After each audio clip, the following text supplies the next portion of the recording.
It targets mid-level to experienced game developers and supports them in developing their new or existing video games in an effort to bridge the gap in the barriers of entry for black startups. That's the Tshimologong Digital Innovation Precinct Gaming Incubation Hub, which assists game developers in developing a more economically sustainable industry and providing access to the market. One of those developers is Southgame Studio, which is a female-led gaming company co-founded by three young women. One of them is Avuzwa Ntshongana, who joins us now to tell us more about their vision. Good morning. Welcome to Morning Live. I suppose let me start with game developing. I mean, take us through how you got into the space. Good morning. Thank you for having me. So I got into the gaming space through IT Think. They were hosting a 6-month gaming program, and that's how I got in. Before that, I was a cloud engineer and an app developer. So that's how I got into it. I was quite new in the space, and it just kind of grew in me, and I ended up with Tshimologong, went into Fagugesi, and that's where I met the other two ladies, my partners, and then we got into the gaming sector, and we've been with Tshimologong since then. Yeah. And talk to us about being part of Tshimologong and how, you know, it connects to the whole thing and the establishment of Southgame Studio, the role they played in that.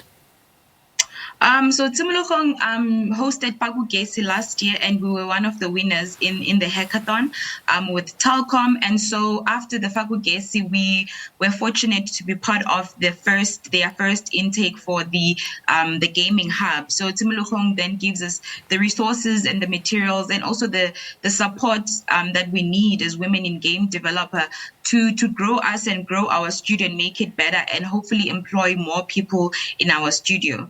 Mm-hmm.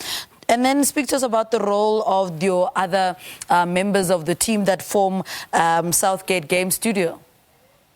So there is Nompumelelo Kubayi and there's Tenyeko. So we met. They both programmers. Nompumelelo is also in VR, so the VR, I would say specialist, if I may. But we all got together last year when we were doing our hackathon, and we've just taken our studio from then. So they also play a big role. They do programming, they do level design, and they also do the creative design of things in terms of creating our character. We're still in the process of our game, so we actually creating things from scratch because our game is so unique and it really entails our culture as South Africans. So everything that we need, we have to actually create from scratch. So that's what they also help with. And the idea, how did this idea come about to say this is the direction we're going to go? So when we started out, we wanted to actually have a girl that plays soccer. Her name was Sizwe. And as the game grew, I think being in creative, you get to change your game so many times. I think we've changed our games 10 times until now. So now Sizwe is in a journey to recruit all the 9 kings from the 9 provinces of South Africa to prove that she actually can be a girl warrior. So the first king she wants to prove this to is King Shaka. So now she's on this journey to recover a missing page in her family world, but also in the meantime, she's on a secret cover to kind of show to King Shaka that she can actually be a warrior. And then she does this on all the 9 provinces, but in each level, we're trying to tell a story of each culture in South Africa that resonates with who we are. So even the outfits and how she wears, we're very specific with the beading as well, because we believe the beading, when we did our research, that it tells a story and it tells a story of that person, So as a girl in Zulu, you would wear a different beading with different design. And how did you guys come up with the name Southgate Studio? What is the significance of that? I don't think there is. I think the South obviously meant South Africa. Yeah. And we were trying to really think much more into, I think we got so nerdy about it and we started coming out with programming names. And then we just kind of were like, you know what, let's just call it Southgame Studio. It's fine. Yeah. Keep it simple. Yeah. What would you say are the biggest challenges facing female game developers in this country? Whew.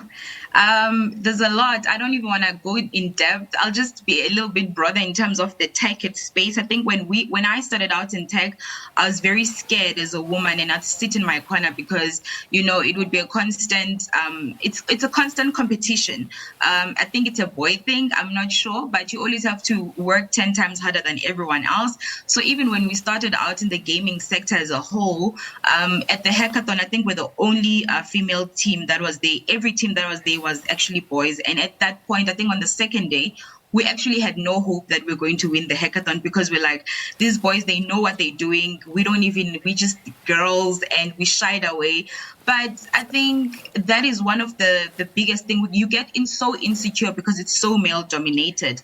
But what Tshimologong is trying to do is break us out of that box and out of that shell with giving us the tools and giving us the space to be who we are as women in game developing. So it's quite tense. The environment becomes very tense and the energy becomes tense in the room, but we always have to fight through that. And what is the state of game developing in the country?